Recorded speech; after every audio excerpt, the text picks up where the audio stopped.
Hola, ¿qué tal? ¿Cómo andan? Buenas tardes a todos y todas.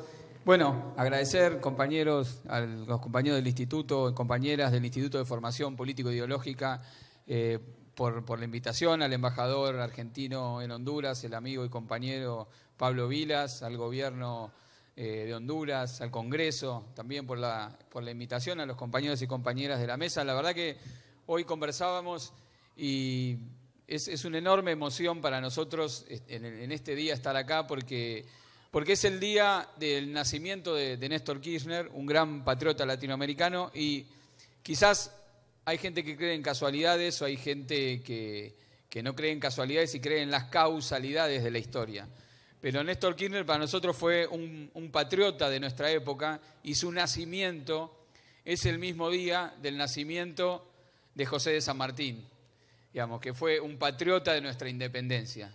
Se da esa, no sé, les pregunto a ustedes si creen en las casualidades o si creen en las causalidades de la historia, de los nacimientos políticos, de los nacimientos de los procesos de transformación, de los procesos revolucionarios que a veces se alinean los planetas y producen estas coincidencias históricas. Eso es lo que yo quería transmitir con ustedes después de la intervención que hicieron mis compañeras y compañeros y sobre todo lo que contó Claudia sobre el Instituto Patria, es pensar que un aporte desde la política vinculada con el tema de la formación, que es decir que la formación política mayormente, y esto no va a ser un poco en contra de lo que queremos decir, pero después se va a entender, la formación política mayormente no sucede en los institutos de formación política.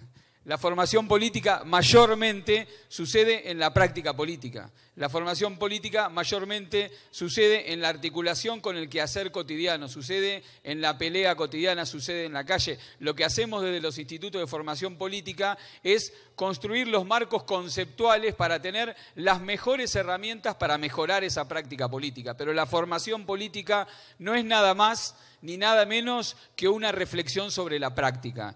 Si la formación política no es una reflexión sobre la práctica, puede ser otra cosa, puede ser una formación académica, puede ser una reunión de amigos, puede ser lo que sea, pero tiene que estar siempre anclada con la práctica, que es un poco lo que decía Claudia, ¿no? No hay formación si no hay práctica política, y yo diría, no hay práctica política si no hay formación, porque es necesaria una reflexión, una estrategia, para que esa formación dote a lo que hacemos de mayor capacidad para transformar la realidad. Si nosotros nos formamos y lo que nos formamos no sirve para que seamos más capaces colectivamente, no individualmente, para transformar mejor la realidad y para aportar en la transformación de las situaciones cotidianas que vivimos. Se contaba en el día de ayer, Jorge Topo Devoto contaba las anécdotas de Néstor sobre cómo estaba pendiente de las situaciones concretas, a la vez que daba la pelea para construir la UNASUR, era capaz de convocar a un niño de la primaria para asistirlo en su tarea escolar. En esa pequeña cosa está la humanidad, la humanización del proceso de formación política. Y la formación política entonces tiene que ver con esta práctica, con esta acción. Y en este lugar, en la Casa Presidencial, me hace acordar a una práctica que tenía nuestra presidenta Cristina Fernández de Kirchner cuando ella fue 2 veces presidenta de la Argentina, y lo que hacía como una práctica de formación política, era convocar dentro de la Casa Presidencial, dentro de la Casa Rosada, en los patios, a la militancia política. Y ahí, en esos patios, en la militancia política, ella se tomaba el tiempo de generar un diálogo sobre los temas de la coyuntura política, para generar un diálogo con la militancia en ese lugar, volviendo a poner en los lugares del poder, en los lugares de la institucionalidad del poder, no solo la militancia, sino el proceso pedagógico de formación política de la militancia. Y esa práctica no puede dejarme de emocionar por lo que está sucediendo acá, porque acá estamos adentro de la Casa Presidencial con la militancia. No estamos en el patio, pero podríamos estarlo, estamos en el hermoso Salón Morazán, discutiendo políticamente. Y esto me lleva entonces al segundo punto. El primer punto tenía que ver que la formación es una formación para la práctica y que mayormente sucede en la práctica. Yo les mencionaba el caso de los patios militantes. Pensar dónde sucede la formación política nuestra, sucede en las unidades básicas.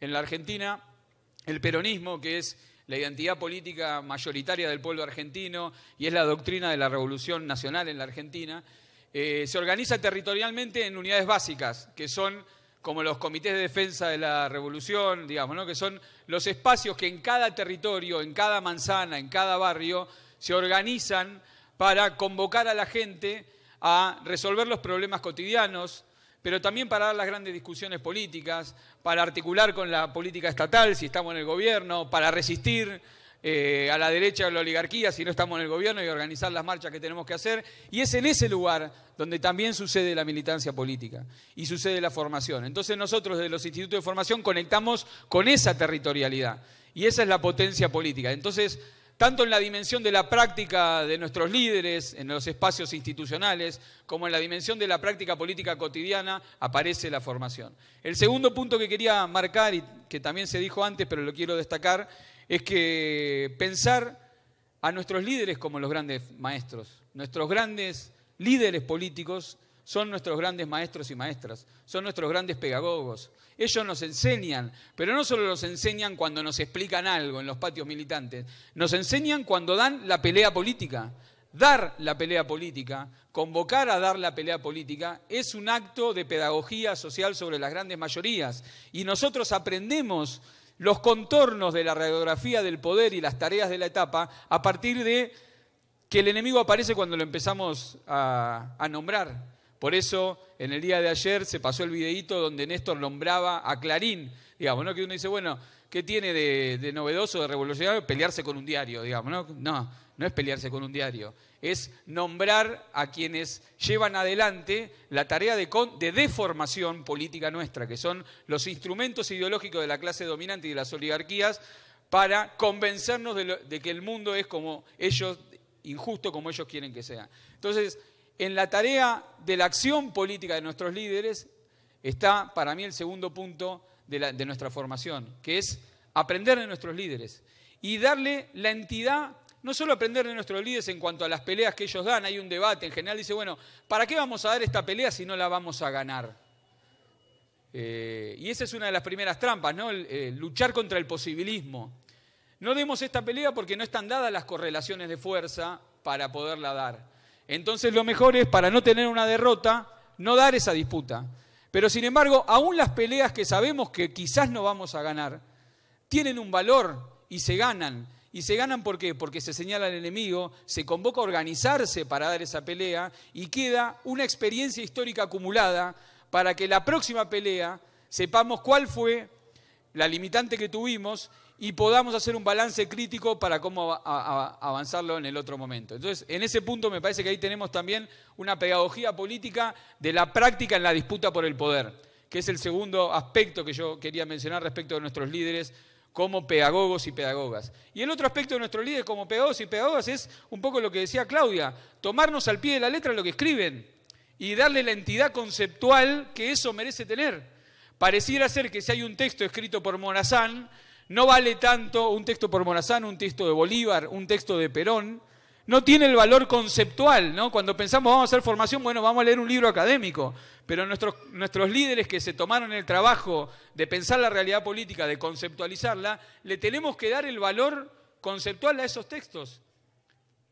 Les voy a contar una situación, ¿no? Y les pido disculpas, yo vengo de la carrera de Ciencia Política de la Universidad de Buenos Aires. Acá se agarra la cabeza Lalo, no, tenemos una discusión, una chanza.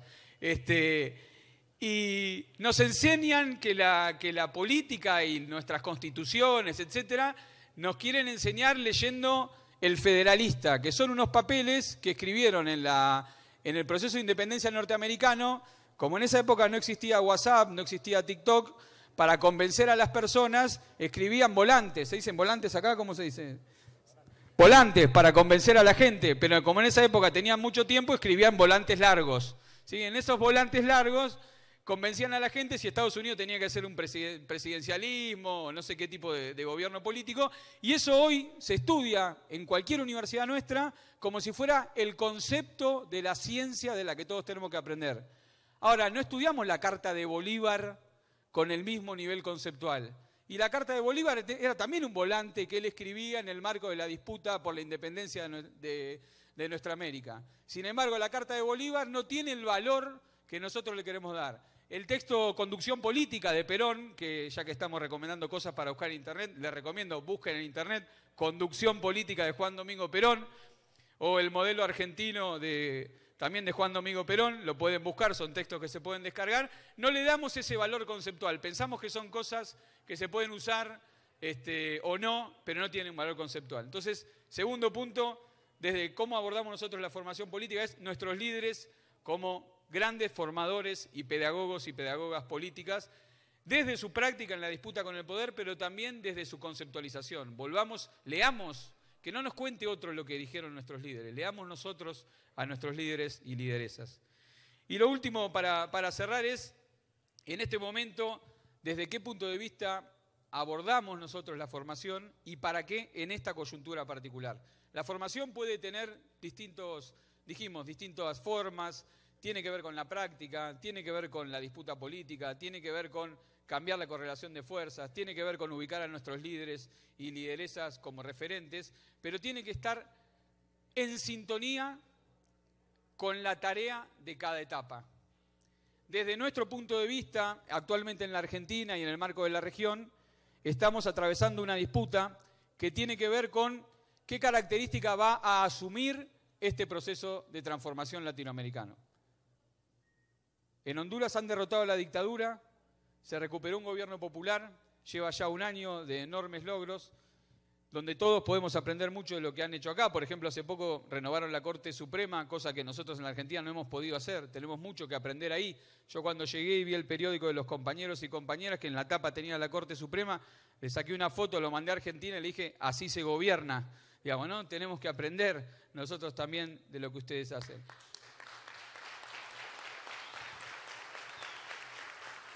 Y lo que decía es que en esta etapa para nosotros lo que se pone en discusión, y lo vimos con mucha claridad con lo que pasó en Argentina, el 1 de marzo se van a cumplir 6 meses del intento de asesinato de Cristina Fernández de Kirchner. Una persona se acercó, le disparó en la cabeza, por la impericia de quien disparó, ese disparo no salió, y por esa razón, algunos dicen gracias a Dios, yo diría gracias a Néstor, Cristina hoy está viva. Eso fue parte del hostigamiento sobre Cristina. Cristina hoy está proscripta y peleamos contra el lawfare, ayer hablamos de eso. Pero nosotros queremos llamar a una reflexión respecto de por qué se hace eso. Y tiene que ver con cómo se va a saldar estos procesos de cambio que algunos comenzaron a comienzos del siglo XXI y otros en la segunda oleada o en esta nueva época. La oligarquía en la Argentina, cada vez que se puso en marcha un proceso de transformación, intentó liquidarlo, proscribirlo o asesinar a sus líderes. El peronismo, Juan Domingo Perón, cuando llegó al gobierno, pudo gobernar 10 años y luego estuvo 18 años exiliado, sin poder volver a la Argentina. Ustedes tuvieron 12 años de dictadura, bueno, Perón tuvo 18 años de exilio. Todo el siglo XX en la Argentina es la pelea de la oligarquía en contra de la construcción de las grandes mayorías. Cuando eso no se puede hacer, le intentan proscribir políticamente. Ahora, ¿por qué quieren hacer eso? ¿Por qué quieren a Cristina afuera? Porque lo que quieren es que esta disputa hegemónica, este proceso de transición que se abrió en la Argentina, se resuelva o excluyendo a las grandes mayorías a través de la proscripción, a través del asesinato de sus líderes, o se resuelva domesticando a los partidos políticos populares, que también es otra fórmula que aplicaron en la Argentina durante los 90. Hay dos formas de sacarnos de la cancha. Una forma de sacarnos de la cancha es realmente proscribirnos o asesinar o exiliar a nuestros líderes. La otra forma de sacarnos de la cancha es diluirnos política e ideológicamente, quitarnos las posibilidades de transformación y que tengamos unas democracias muy bonitas para los politólogos, donde hay alternancia, puede gobernar un partido, puede gobernar el otro, cuando sube un presidente lo saluda, el pase de mando es muy prolijo, sale por la tele, lo llama al presidente del otro día, y se pueden alternar en el gobierno sin que nada cambie. Y ese es uno de los principales problemas que nosotros hoy creemos que estamos atravesando en nuestro país, y la gran discusión en la Argentina, por lo que representa Cristina, es la posibilidad de que exista un peronismo, que es la fuerza de la revolución en la Argentina, no domesticado. Y la pelea es contra la no domesticación de nuestros procesos políticos. Y esa es la principal tarea política que tenemos hoy en esta etapa. La principal tarea política que tenemos hoy en esta etapa es que los procesos populares, ahí donde se han afianzado y no está el riesgo inminente de poder ser derrocados, es que no sean reabsorbidos en una dinámica donde todos pueden pasar por el gobierno y se aseguren de que nada cambie. Y para eso es necesaria la formación política. Para eso necesitamos las capacidades políticas para que la acción tenga la capacidad transformadora que tiene que tener. Nosotros lo hacemos del peronismo. El peronismo es una ideología política profundamente humanista, profundamente nacional, que propone un rol central del Estado, pero también de la comunidad organizada en torno de la resolución de los problemas, que pone como centro la cuestión nacional, la cuestión de la soberanía, el rol del Estado en la ampliación de derechos, y que a nivel internacional el peronismo propone una unidad latinoamericana para insertarse en un mundo en crisis. Y propone centralmente una doctrina que es la doctrina de la tercera posición. Frente a los grandes enfrentamientos internacionales, nosotros no tenemos que alinearnos con ningún imperialismo. Nosotros tenemos que tener una posición propia y esa es la posición latinoamericana. Y frente a los grandes problemas de la humanidad, tenemos que encontrar una solución desde el punto de vista del humanismo. Si Néstor Kirchner pudo ser quien es porque su programa político no lo inventó de la nada. Su programa político es el programa histórico del peronismo, actualizado según las condiciones de la pelea que tuvo que dar Néstor en el 2003. La tarea política que tenemos nosotros como formación para esta etapa es desarrollar las capacidades para que nuestro sistema político no sea domesticado, conserve las capacidades de transformación, conforme el horizonte estratégico de nuestros sueños, conserve el mito fundante que nos moviliza, la capacidad de sensibilizarnos por el otro, la capacidad de identificar a nuestros compañeros la posibilidad de la solución a nuestros problemas. Para todo eso nosotros construimos la formación política. Gracias.